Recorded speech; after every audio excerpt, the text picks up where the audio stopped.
关注囧的主，啥菜你都会煮。南瓜苗怎样做才能翠绿爽口，不发黄不发黑呢？今天我教你。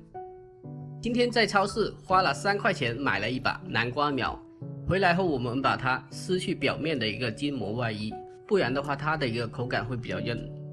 接着我们把它掰成一段一段的。处理完之后，我们清洗一下，去掉杂质和泥沙。紧接着我们准备一点料头、蒜末。起锅烧油，然后我们把那个料头炒香哦，料头炒香，先炒出它的一个蒜香味。爆香料头之后，我们放南瓜苗，大火进行翻炒几下。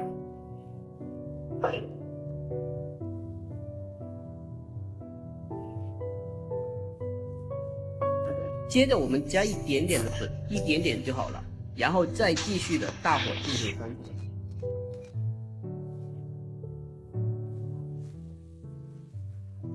炒至8分熟的时候，我们加适量的盐和一点点的白糖进行调味，然后再继续翻炒。大火的一个目的是为了快速成熟，这样的话避免了长时间的烹饪造成发黄发黑。最后我们烹入少许的尾油，翻炒均匀。我们在炒这种青菜的时候，油分一定要给足，不然的口感非常的不好，嗨沙沙嘅。最后出锅中盘。